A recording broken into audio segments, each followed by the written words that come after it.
Hey everyone, it's Ethan or Miist back again for another video today, and welcome back to the channel, guys. We're here again for yet another video. Going to be talking about every movie and show I watched last week, and yeah, I had a pretty damn busy week. I watched a lot this week, a lot more than I have over the past few weeks, and I'm sure you can tell by the thumbnail of this video. My main theme of the week was Christopher Nolan movies, which will also be my main theme for next week as well. Spoiler. But yeah, I mean, let's get into it. Oh, oh, oh, oh, oh, oh no. Girl, are you okay? Oh, are you okay? Oh, poor Betty. That's the second time in the past day that she tried jumping up on the back, and she just is hanging because I don't think she jumped high enough. Oh, my sweet girl.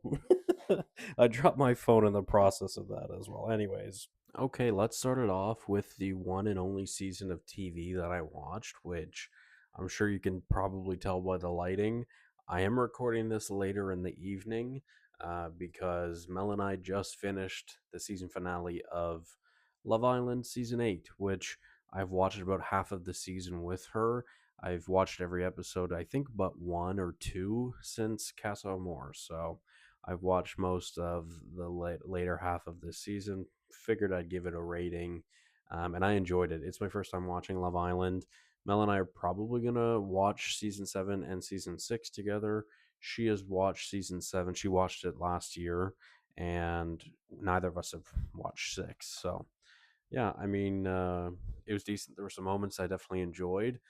The vibes were usually pretty fun as well, or pretty chaotic and fun, I should say. But yeah, let's get into it. Let's start it off with my least favorite watch of the week, which is Doodlebug, which is a Christopher Nolan short film, which I ranked a 55 out of 100. This is the only short film I could find, unfortunately. I would really like to watch his other short films, but I just can't find them. So if anybody knows how to, let me know. If they're on, I don't know, the internet or streaming, let me know. Yeah, I hope I can find them. But Doodlebug, I ranked it a 55 out of 100. It's a 2.5 star. It's okay.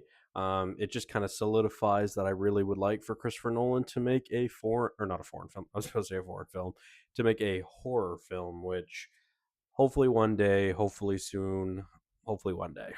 Yeah. Anyways, let's move on to the actual start of the movies. There's another short film later, but let's talk about Insomnia, the 1997 foreign film, which I ranked a 56 out of 100. I didn't love this movie, and I believe, in my opinion, the Christopher Nolan adaptation is significantly better than this, but it's also one of my most underrated Nolan films. So we'll see it later in this list, but yeah, Insomnia, I ranked it a 56 out of 100. It's it's okay. I like the changes that Nolan had made to what then that was different than this movie. So yeah, I don't know. I think it's fine. I ranked it a 56. Let's move on to the other theme of the week, which was Evil Dead. So, starting it off with my least favorite of the franchise, um, Evil Dead 2, which I ranked a 68 out of 100. I think it's a decent movie. I think it's a little too chaotic for me at times. Um, there's a lot going on and it's kind of insane, but yeah, I rank it a 68 out of 100. It's fun. It's kind of like a spectacle of horror, but it's definitely not my favorite of the franchise, but I don't think it's bad by any means. Evil Dead, I still think is one of the most consistently good horror franchises that we have. So, yeah. Let's move on to Army of Darkness, which I ranked a 74 out of 100. It's kind of hard to argue that it's horror. It's more like fantasy, I guess fantasy horror you could say, but yeah, 74 out of 100. This was originally my least favorite of the franchise the first time I watched it years ago back in 2022. It's now my second least favorite. So, it didn't really change a whole lot, but I still enjoy this movie obviously. I think it's quite comedic and it's probably the most quotable of the entire franchise, which I really enjoy. So, yeah, 74 out of 100. Let's move on to a 2026 short film, The Double Take, directed by the Dolan twins, which I'm not familiar with the Dolan twins. I did not grow up watching the Dolan twins, but Mel did. And she was kind of freaking out when this was uploaded because they hadn't uploaded anything in like, I think 5 or 6 years or something like that. So we watched it together. We both enjoyed it. We thought it was a decent little crime thriller.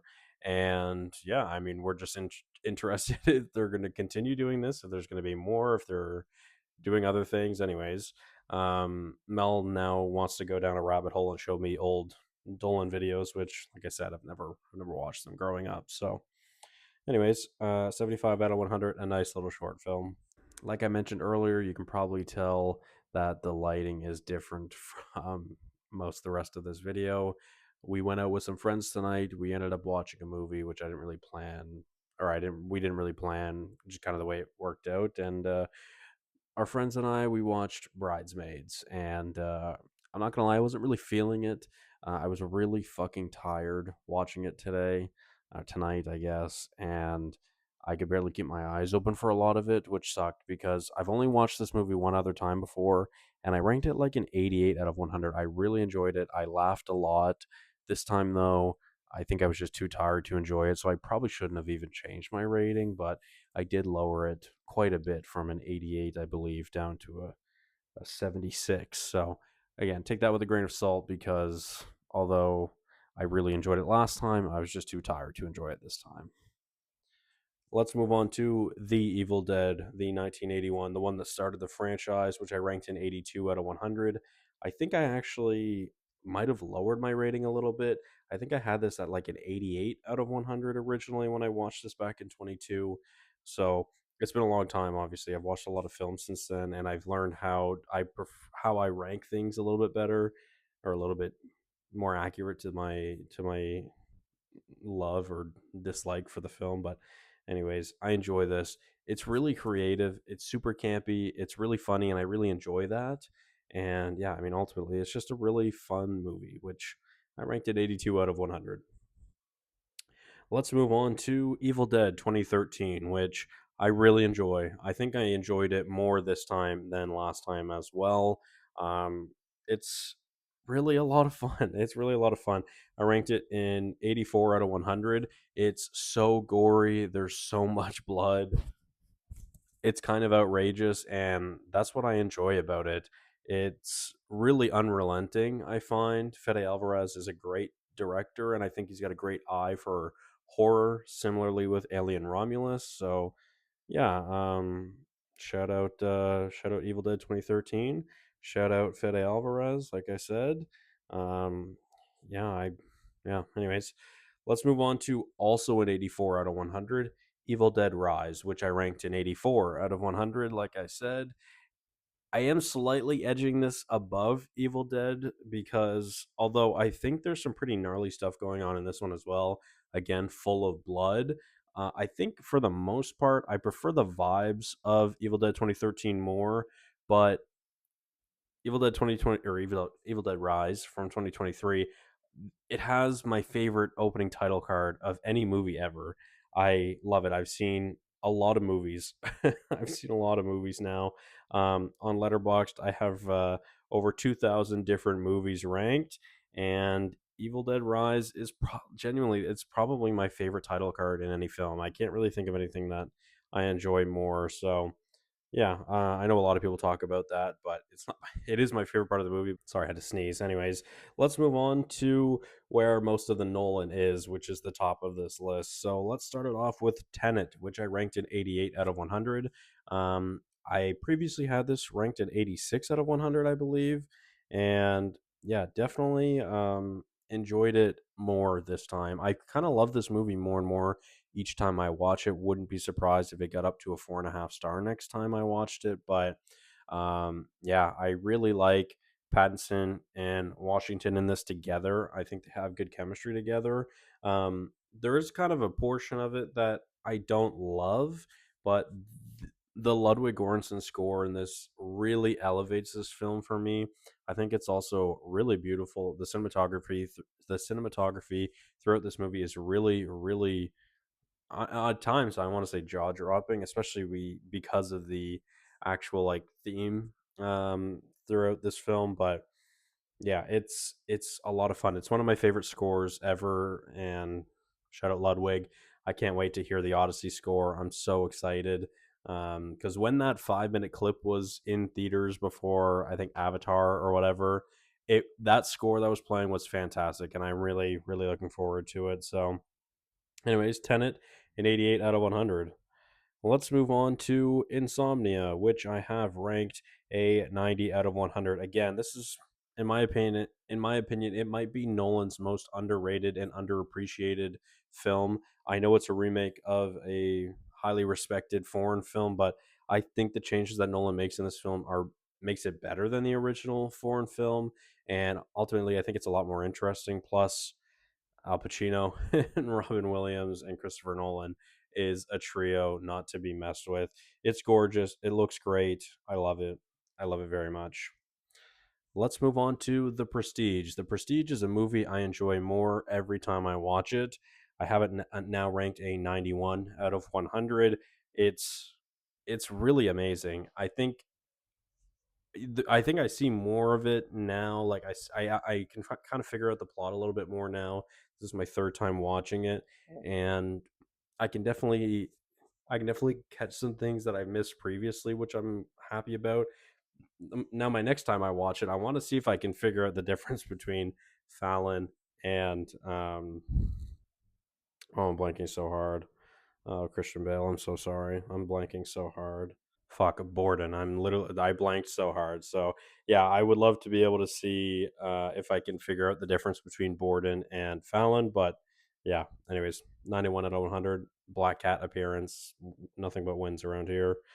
Let's move on to the Dark Knight trilogy, the start of it, which is Batman Begins. It is my least favorite of this franchise, and it stays my least favorite on this rewatch as well. But this time I finally get to show Mel. Mel watched the Dark Knight trilogy for the first time in her life this week, and I'm very proud, very happy that we were able to finally watch it together. Batman Begins is awesome. I think it's a great origin story. I know some people think that it's better than the Batman. I personally don't think so, but this is the most I've ever enjoyed it and the highest I've ever ranked it at a 92 out of 100. So I really loved it this time, far more than I ever remembered from a couple years ago when I watched it last. But yeah, it's great. Nolan, I'm in Nolan, man. All right, let's move on to what's now one of the biggest surprises of 2026 and my second favorite movie of 2026, which is Evil Dead Burn, which I ranked a 93 out of 100. I think this movie is a riot. It's fun. It's so interesting. I think there's so much good within it that I don't know. It's crazy. It's diabolical. There's some gnarly kills. We have a great opening scene. It's actually got some good themes within it as well. And Sebastian Vanacek is has a great eye behind the camera for the direction that was put in this film. There's a lot of creative camera work in this. There's a lot of really unique scenes that I really enjoy and different types of different types of camera work throughout. And yeah, Sebastian Vanacek, one of my favorite directing performances, I guess, of the year. I loved what he was doing here, and yeah, this movie rocks. It's so much fun. It's really awesome. I really enjoyed it. I was kind of smiling most of it. I thought it was just pure carnage, and I had a great time with that. So let's move on to something that made me anxious in a different way. Evil Dead Burn did make me anxious, but not not the way that Dunkirk does. Dunkirk, I ranked a 93 out of 100. I think it's one of the best war films. It's one of the best visually. I think obviously there's probably some other movies in Nolan's filmography that you could argue look better, but I genuinely think this is one of his best, if not his best looking film. The cinematography is probably the best, I think, in his entire filmography, apart from Interstellar. That's the only one I'd argue is better, or that is better, I would say. But yeah, this is a great war film. I really love it, and I rank it a 93 out of 100. So let's move on to The Dark Knight Rises, which I have ranked a 98 out of 100. This is the highest I've ever ranked it. I sometimes I watch this and I genuinely think I like it more than The Dark Knight, which is probably the biggest hot take ever because this is most people's least favorite of the trilogy. But I love this movie from start to finish. I think it's Zimmer's best work throughout the trilogy as well, which is crazy to say because he's great in all three of them. But yeah, I don't know. I love Bane. I love Bane a lot in this movie. I love the story that we're getting, and it's really good. It's really interesting.